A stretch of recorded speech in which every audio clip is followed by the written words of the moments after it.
Hey friends, happy Tuesday. Hope you're doing amazing and are happy and healthy and stuff. Today's video, inspired by my friend Nicole over at Smart Cookie Money. You should go check her out. She is brilliant and cool, one of the best entrepreneurs I've ever met in my life. It is worth following her page and seeing what she posts every day because it's really dope stuff.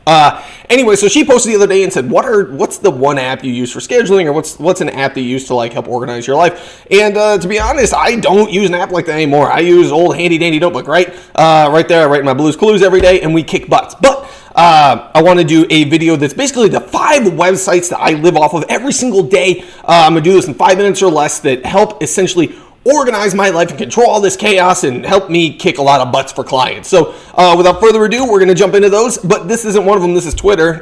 You should have a Twitter. Twitter is awesome and it's cool and stuff. Let's jump in. App number 1 real quick. SparkToro. When we're talking marketing research, audience research, I use SparkToro religiously. I spend a lot of time on this site.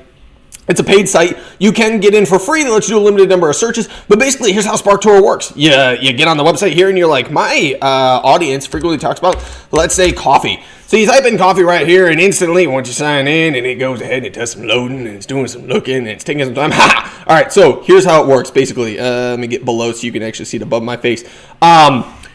SparkToro is going to do a lot of the hard work of audience analytics for you. So it tells you the size of your audience. It'll tell you here as soon as this loads, basically the top hashtags that you should be using, the top phrases that are in profile bios. So if I bring on a new client who happens to be maybe a coffee roaster, and I'm writing their bio and building them out, I'm going to use these words in here, specialty roaster, specialty coffee, if I want to generate a lot of attention. That's a great way to really rewrite your bios if you haven't updated your bio in a little bit. The top hashtags over here. So if you are, again, a coffee roaster and you want to know what to put out every time you're dropping a post, know that these posts or these hashtags get a lot of attention. Outside of that, you can look at the social accounts and websites that people that follow coffee tend to follow. You go with this little hidden gems category. These are really cool. These are accounts basically that have a whole lot of attention, but not a lot of engagement in the sense that they're engaging with their people. Actually, that's reverse.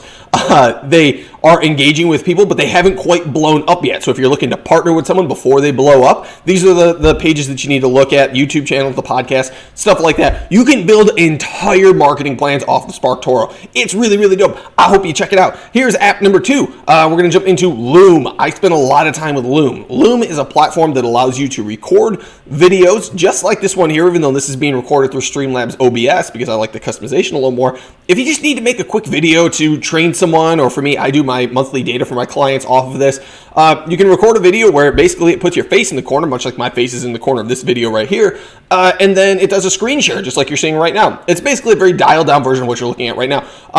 And you can share screen, you can teach people. That's basically what it's for. I showcase data. You can do a lot of different things through Loom. It's really, really cool. I super recommend it. It's really fun. I literally make a video in here almost every single day and send it off to a client for some reason or another. It's usually like how to give me access or here's your data or something like that. So that's app number 2. Website number 3, or like the third thing I spend a lot of time on, Facebook's ad policies. These sons of bitches change every single day, it seems like. Something is changing, and with iOS update, the new iOS update, still pending, still out there, which maybe we'll make a video about that one day. It's important when you're launching ads to hop on this and look through and see what's new. So I know that like maybe if I have a client that sells body parts, now I can't do that anymore. I don't have one of those clients. It's weird, but you can't do it anymore on Facebook.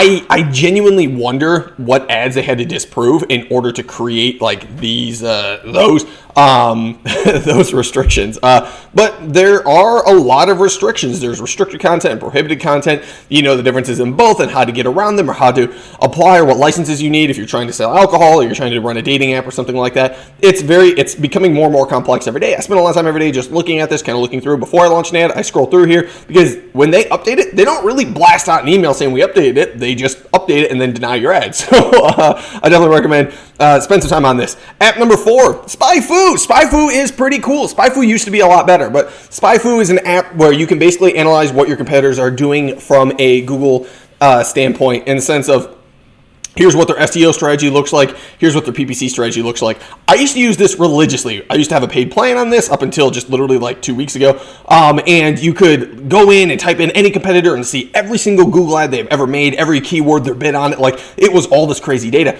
it's become less good at that now, but the SEO part of it, like you see here right above my head, is still really legit. You can see this is Pepsi. I type in a website, Pepsi.com. I can see their SEO clicks, the organic keywords they're buying. So if I'm still buying ads, I can see basically like what are the keywords on my competitor sites, and it kind of gives me like a really good start for buying Google ads, especially if I'm doing obviously something like a search ad or something like that, or if I want to know the top ads they're putting a heavy emphasis on, that maybe my display ads have those words in it if I'm competing against Pepsi. I'm not currently competing against Pepsi with any of my people. That sounds like a very big task that I'm not up for, but it's just a really, really cool tool. You buy a lot of Google ads, you probably already know about it. If you're just getting into the world of buying ads, this is a dope tool, and I hope you look at it. Finally, the very last app, because I am so on track, it's awesome. The last app that I use every single day is Twitch. I spend a lot of time on Twitch. Twitch is awesome in the sense that I watch this guy a ton, but Twitch is great. I listen to a lot of Spotify, but if I'm not in the mood for music and I just want to feel like I'm in a coffee shop or something without actually going to a coffee shop, because I already spent a lot of time in coffee shops, I just pop on Twitch. It's like-minded communities. I love video games. I play a lot. I've been tearing through the Outriders demo on the Xbox. It's so much fun. But Twitch is great for not only fueling my love of video games, but feeling like I have a community while I'm working. I'll literally put the earbuds in, throw it in a tab in a separate window, and then just let it roll and occasionally engage or something like that. Drop an opinion, talk to these guys, do something like that. But it kind of helps me like stay focused a little bit, and I can really like feel like I'm part of the community without actively being part of the community. So since we've got a few seconds left, I have 17 seconds left. The last app bonus one is Notion. I like Notion. I'm really getting into it now. I know I talked about like I use a lot on my old notebook, right? But Notion, when I get back into the actually like recording my crap down online, Notion is really cool for keeping everything super organized, from the sense of like everything that's going on for around the company. If I ever decide to hire, I probably won't, but you can have all of your employee manuals and stuff on there. You can put all your projects on here. You can literally run an entire company off of this site. I love Notion. I'm just getting into it. Like I said, it's really cool. I recommend you check it out. It's this, and there's another tool called Figma that I'm starting to get into also that's really, really cool when I have a little bit of extra time. But outside of that, I hope that helped you. I hope you guys check these apps out if you're not already and take advantage of them. They're really cool. They help me manage, like I said, pretty much my entire marketing life and career. So I hope this helps. I hope you bring some value off of this. I hope you have an amazing day. I hope you've called your mom recently and told her you love her, because you should do that. And yeah, go make the world a better place. Bye.